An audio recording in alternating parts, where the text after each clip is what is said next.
À medida que o planeta aquece, o mundo corre para reduzir emissões e conter desastres. Temos metas, acordos e promessas. Mas e quando os impactos já estão aqui? Enchentes varrem bairros inteiros, secas prolongadas inviabilizam safras e incêndios consomem áreas que sustentam comunidades. Adaptar-se ao novo clima virou questão de sobrevivência para milhões, e essa urgência gera uma pergunta difícil. Como saber se estamos realmente nos adaptando? Como transformar uma série de ações locais, políticas e investimentos em números que digam se vidas foram efetivamente protegidas? Ao longo das últimas negociações, foram propostas dezenas de milhares de indicadores. Agora, o processo de consolidação pretende reduzir este volume gigantesco. De 10 mil propostas iniciais, avançamos para menos de 500 conjuntos, e até a COP30 a meta é chegar a algo como 100 indicadores principais. Mas reduzir a quantidade não resolve a questão central. O que esses números vão medir? Vão dizer respeito à infraestrutura, à saúde, à equidade, ou vão apagar as diferenças entre contextos, impondo medições padronizadas que não capturam realidades locais? Este mini-doc acompanha esse embate, seus desafios técnicos, políticos e humanos, enquanto buscamos entender o que significa medir a adaptação em um mundo tão diverso. Adaptar-se significa reduzir vulnerabilidades e aumentar a resiliência. Mas resiliência não é um número simples. Enquanto a mitigação nos dá métricas relativamente diretas, toneladas de CO2, metas de redução, trajetórias de emissões, a adaptação toca aspectos variados como segurança alimentar, acesso à água, integridade de ecossistemas, capacidades institucionais, saúde pública e, sobretudo, a justiça social. O que é a mitigação? É reduzir a causa do problema, é descarbonizar, é zerar a emissão, né? Se não tiver isso, se não tiver essa chamada transição, especialmente para longe de petróleo, de gás e de carvão, não adianta, não tem adaptação possível. Então, de fato, a melhor estratégia da adaptação seria uma alta mitigação e uma mitigação antecipada. Porém, hoje a gente já se encontra em uma situação em que o acúmulo dos gases de efeito estufa na atmosfera ultrapassou limites seguros. A gente precisa, ao mesmo tempo, mitigar para impedir um aquecimento ainda maior e mais catastrófico, ao mesmo tempo em que precisa agora se adaptar.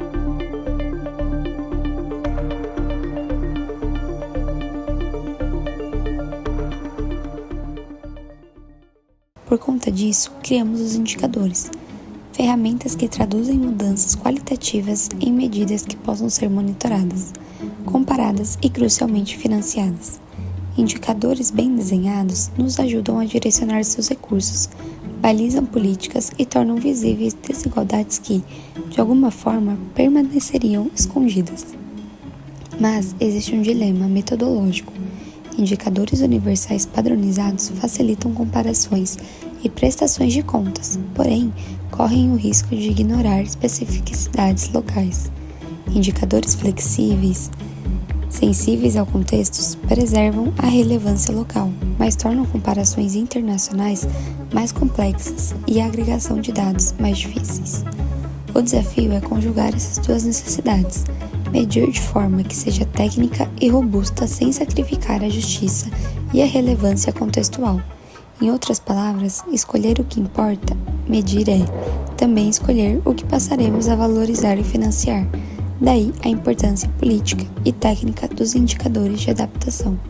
É muito importante que se tenha um conjunto mínimo de indicadores pactuado entre os países para que a gente consiga ter esse critério de comparabilidade entre os países em relação a como eles têm avançado na agenda de adaptação. Je vois que la réaction est positive, je n'entends pas d'objection.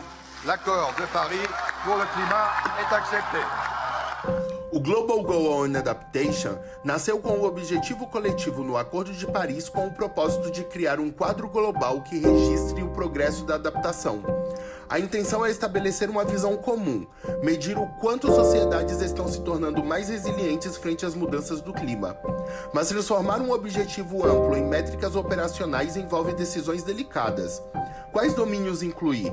Água, segurança alimentar, saúde, infraestrutura, ecossistemas? Que níveis de agregação usar? Local, nacional, regional?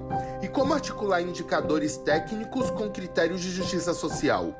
O DDA funciona como um guarda-chuva, agregando temas e propondo headline indicators que possam guiar políticas e financiamento internacional. Ainda assim, a construção desses indicadores é um processo político. Cada escolha de métrica pode favorecer modelos de ação distintos.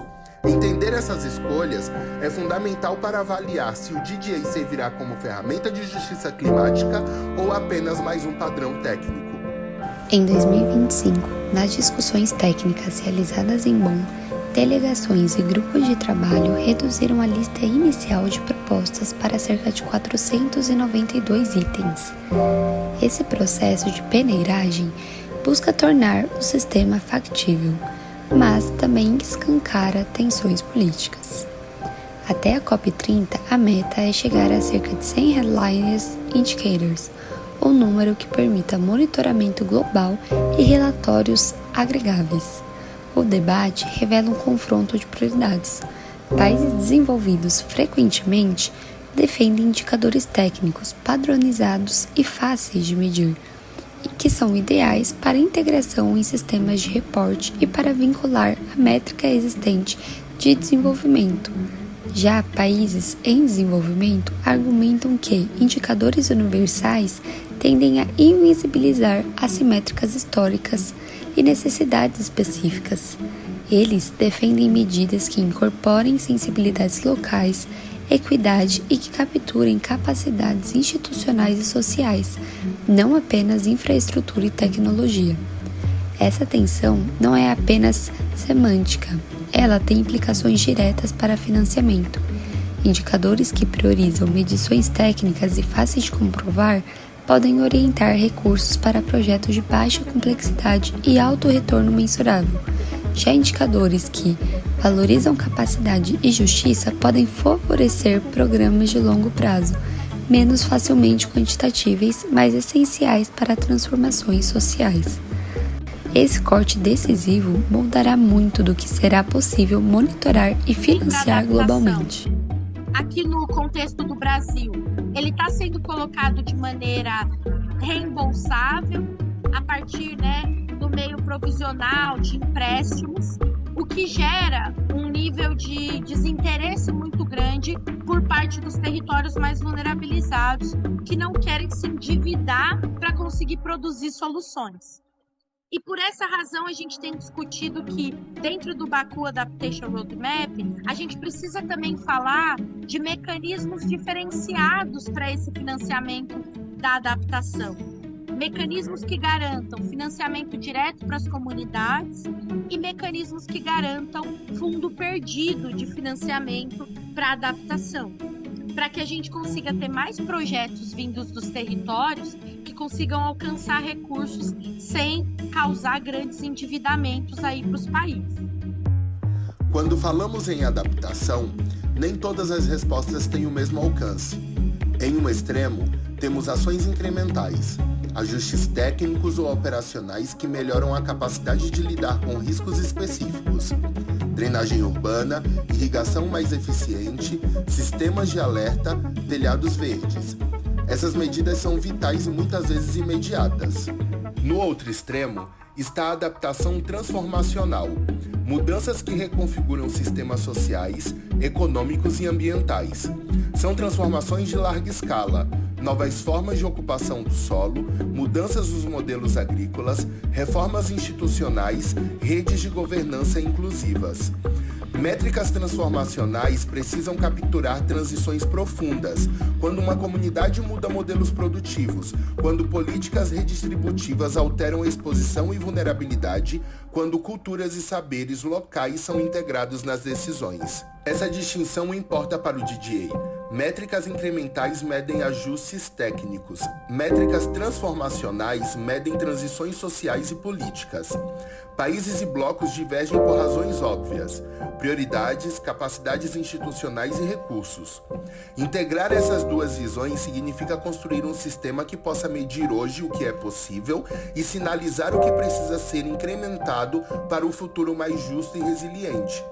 Sem essa integração, corremos o risco de financiar apenas ajustes superficiais, sem atacar estruturas que mantêm vulnerabilidades.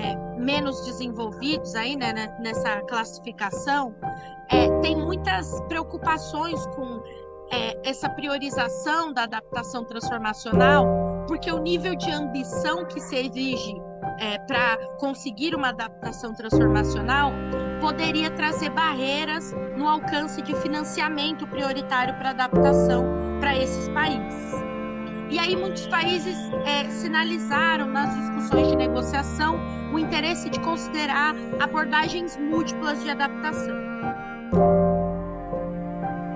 Por trás dos números, há vidas e territórios. Em Recife e Belém, a presença ou ausência de sistema de drenagem faz a diferença entre inundações temporárias e perdas permanentes de moradia e meio de subsistência.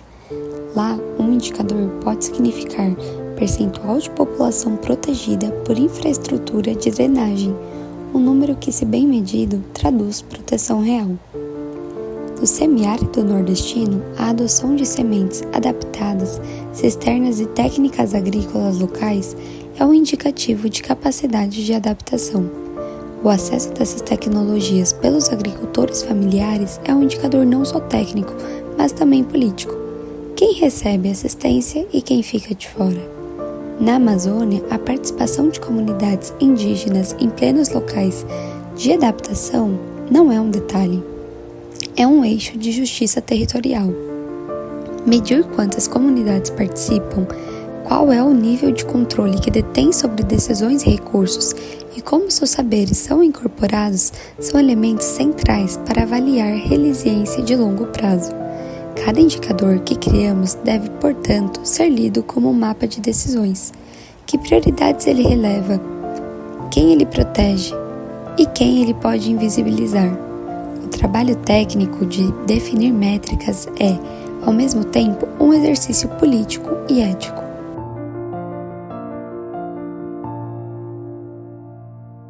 Que isso que elas estão vivendo muitas vezes é resultado desses processos climáticos internacionais, mas que o dano se dá aqui, se dá na minha área, na minha produção, na minha casa, na minha família, a gente tendo essa consciência, a gente consegue também buscar parceiros para mudar, para construir políticas públicas que nos protejam, para ver com os governos municipais, estaduais, nacionais e internacionais como a gente faz para ter mais recursos para proteger as famílias dessa questão climática. Até determinado ponto da quebrada, tem-se água encanada. Em outras áreas aqui desse território, não.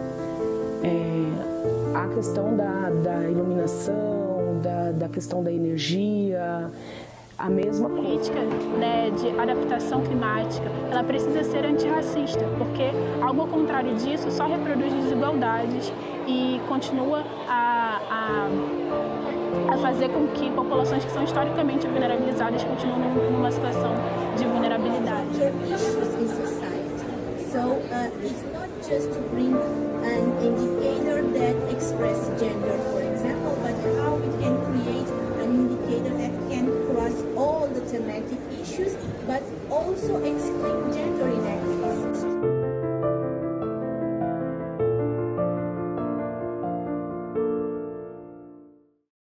Na COP30, em Belém, o mundo vai precisar decidir o futuro da adaptação. Quantos indicadores serão globais e obrigatórios? Como garantir que gênero, povos indígenas, juventude e comunidades tradicionais façam parte desses indicadores? Como medir não apenas o que os países fazem, mas também o apoio que recebem e as condições políticas para implementar ações? Em pleno coração da Amazônia, discussões sobre justiça territorial, financiamento e governança serão centrais.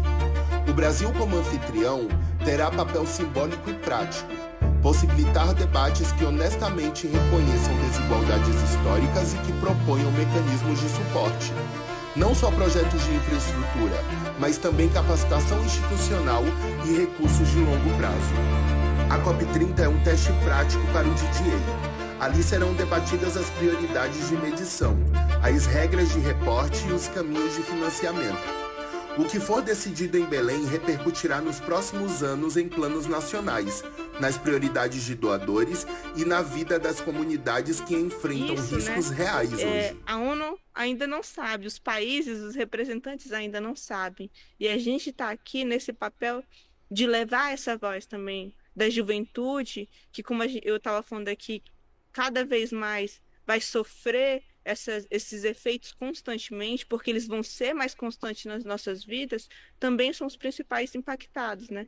Não só nós que já estamos vivendo isso, mas também as próximas gerações que estão vindo, né? Independente de convite, a gente entendeu que é importante, né, que o nosso corpo, nosso espírito esteja lá presente, né? E que ainda que a gente não possa ainda, né, e a gente está construindo isso, estar na mesa de decisão, pelo menos pressão, pelo menos envergonhar essas pessoas que estão lá, a gente vai fazer, né? De dizer, olha, vocês não podem decidir qualquer coisa, né? Sobre as nossas vidas, sobre a vida de todos, sobre o futuro do planeta, né?